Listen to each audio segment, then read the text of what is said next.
Bonjour tout le monde, j'espère que vous allez bien. Ravi de vous retrouver pour la petite vidéo du dimanche. Alors comme vous avez pu voir dans le titre, on n'a pas pu avancer comme on voulait. En cette période, avec le froid, l'humidité, c'était pas encore sec. Mais bon, j'ai quand même quelques infos et quelques belles avancées à vous montrer. Donc je vous laisse découvrir tout ça. Je vais vous expliquer tout ça dans la vidéo. Et je vous retrouve tout de suite après. N'oubliez pas, pour ceux qui l'ont pas fait, abonnez-vous. N'hésitez pas aussi à mettre des j'aime, des commentaires. Ça coûte rien, c'est gratuit et c'est toujours un plaisir, ça fait plaisir et c'est toujours un plaisir d'échanger avec vous. Allez, je vous laisse. À toutes, bon visionnage. Alors ça y est, ça se concrétise. Aujourd'hui, la société mandatée par Enedis est venue brancher le câble.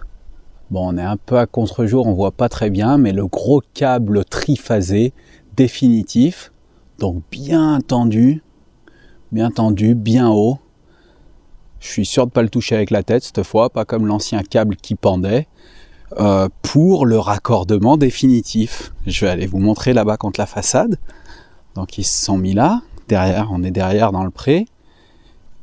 Ils se sont mis un petit point d'ancrage là-haut contre le mur, enfin qui était déjà présent avec l'ancien câble. Mais voilà, cette fois, on a un gros câble vu qu'on passe en triphasé. La percée dans le mur avec la gaine. Et je vais aller vous montrer à l'intérieur le compteur tout neuf. Mais pour l'instant, on a encore notre raccordement. Alors vous vous rappelez, là, cette gaine, ce sera la gaine pour la fibre. C'est le petit câble qui est en dessous, qui arrive au poteau.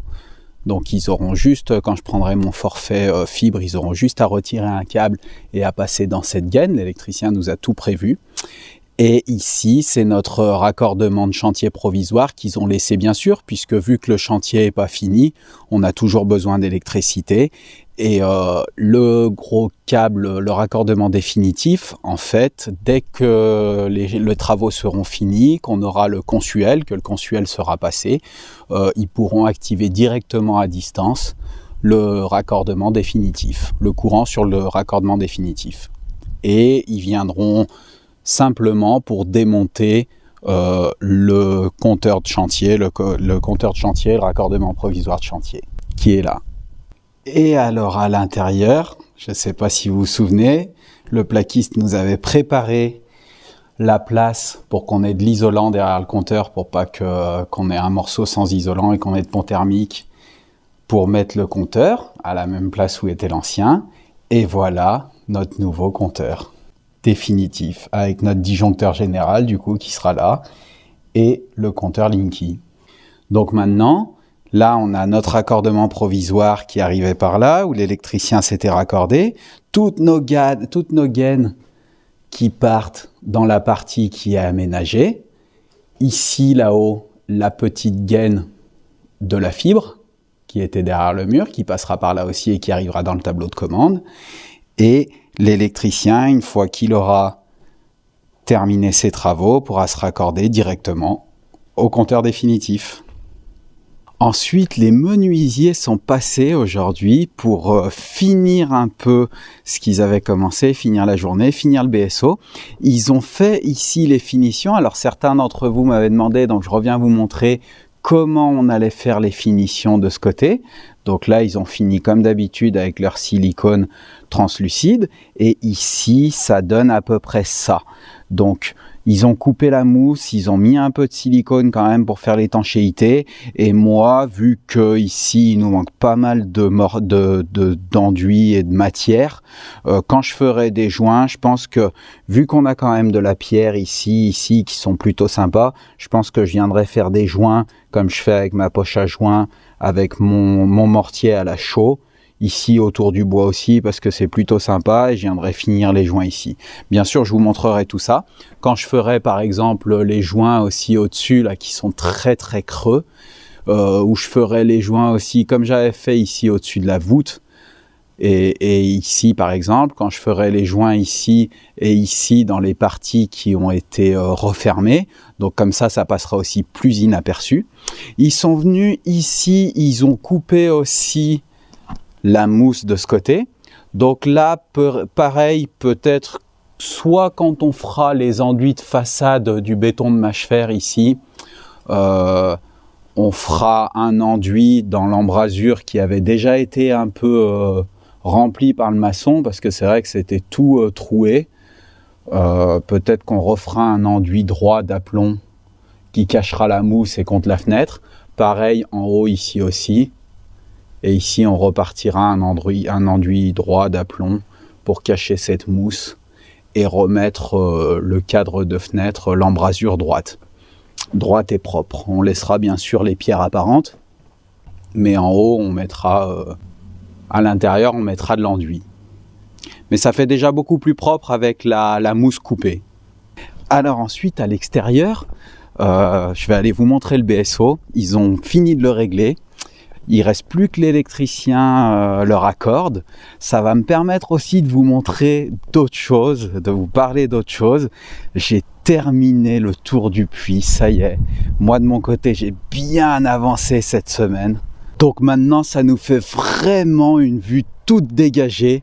On redécouvre le paysage, on redécouvre les monts en face, les villages alentours, alors qu'avant on était tout bouché par ce gros tas de buissons. Ça gagne aussi pas mal de terrain, hein. Ça prenait quand même beaucoup de surface. Donc on pourra retirer la clôture pour les vaches droite comme ça, faire un peu le contour du puits et retirer droit jusqu'ici à l'angle. Se garder un petit espace là pour garer les voitures, mais au moins elles auront plus d'espace. On pourra mettre le bac à côté du puits et voilà.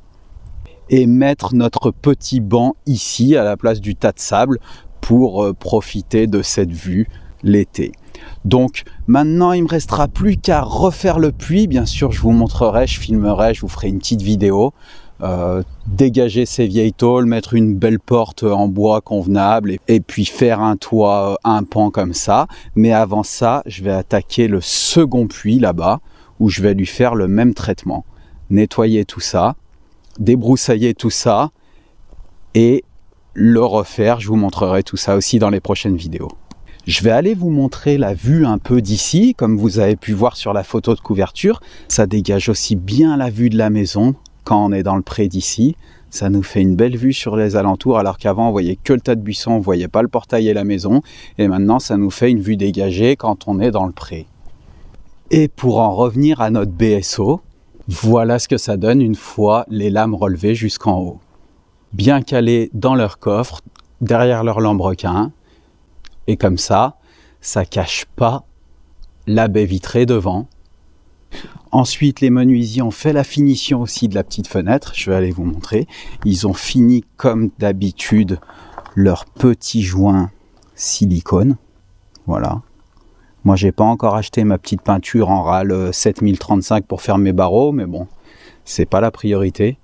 Et je vais aller vous montrer à l'intérieur pour finir la dernière nouvelle. Donc à l'intérieur, le BSO, ça donne ça. Ce qu'il y a de bien, c'est que on voit pas le coffret du volet roulant devant ou derrière la baie vitrée. Et surtout, à l'intérieur, ça donne ça.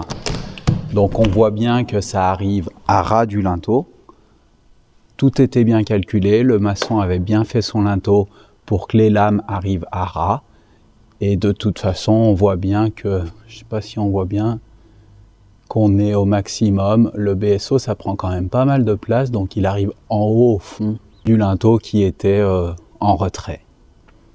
Il manquera plus que l'électricien le raccorde et je pourrais vous montrer le fonctionnement de tout ça. C'est plutôt pas mal quand il le testait, j'ai vu, parce qu'en fait les lames sont, on l'arrête à la hauteur qu'on veut, on peut orienter un peu les lames comme on veut, donc c'est plutôt pas mal.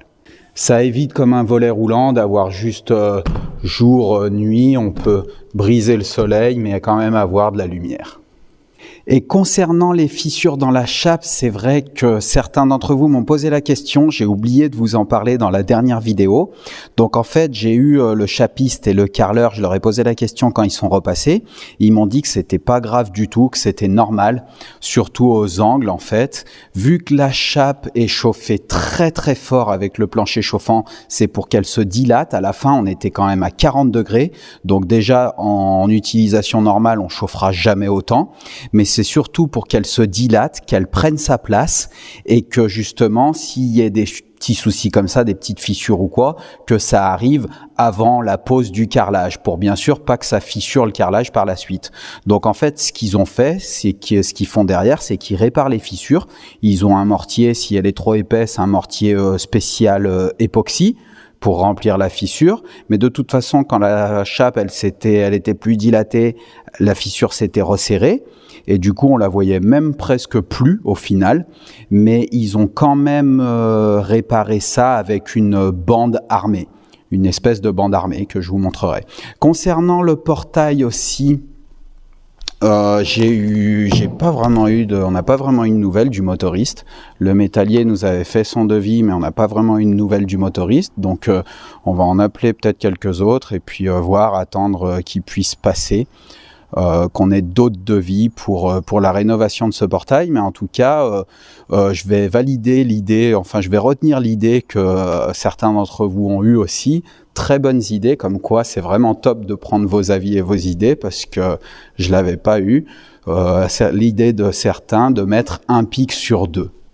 Et alors pour vous montrer c'est ce genre de bande armée qu'ils ont mis pour réparer la fissure. Je vous avais pas expliqué aussi dans les dernières vidéos, mais c'est vrai que le carreleur utilise ce genre de cale auto-nivelante pour les carreaux et c'est plutôt pas mal, j'ai trouvé, c'est vraiment bien. Donc bien sûr, il a ses croisillons entre chaque, mais il met ce genre de cale et il vient serrer ensuite avec une pince comme ça et ça vient ensuite niveler les carreaux et c'est vraiment pas mal. Ensuite, après, une fois que ça a séché, il y a juste à casser les cales qui ressortent. Ça se casse assez facilement. Et on a un carrelage bien posé, bien nivelé avec ces cales auto-nivelantes. Et voilà, comme je vous disais, le joint qu'on a utilisé. D'ailleurs, les joints, ils sont un peu éclaircis maintenant qu'ils sont bien secs. Et je trouve ça vraiment très sympa. C'est quand même beaucoup plus sympa qu'en gris, en beige. Ça fait beaucoup plus clair, beaucoup plus épuré. Et ça fait très très beau le rendu. Et donc, c'est ce genre de joint qu'il utilise aussi, donc en beige, qui va très très bien avec les carreaux. Et donc voilà, n'hésitez pas quand vous avez des questions comme ça à me les poser ou quand j'ai oublié de vous parler de quelque chose d'une semaine sur l'autre, ce sera toujours un plaisir de vous répondre. Et donc, dernière nouvelle, voilà, pas très bonne, c'est sûr.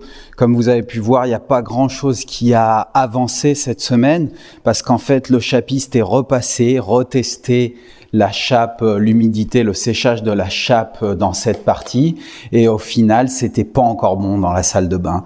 Donc, mon petit soufflant, ça a pas fait grand-chose. Il y a que le temps et la patience qui fera que ça sèche. Bon, comme il a dit à cette époque, à cette période, c'est long. Il fait pas très chaud, il fait encore tout gris, il fait froid et humide, donc c'est quand même très très long les temps de séchage. Donc on n'a pas pu cette semaine coller le bac à douche, on n'a pas pu continuer le carrelage, en espérant que ça ira mieux la semaine prochaine. On va encore laisser une petite semaine de séchage et en espérant qu'on pourra. Alors cette partie ça va, donc le carreleur il va pouvoir continuer cette partie, toilette, couloir, buanderie. Ici, on pourra pas parce que c'est toujours pas bon pour le parquet. La salle de bain, on pourra pas. Et derrière la porte, on pourra pas parce qu'on est encore au-dessus de 1% d'humidité. On est encore à entre 1,3 et 1,6 selon les zones. Et dans la salle de bain, on est encore dans la chambre salle de bain où il n'y avait pas le plancher.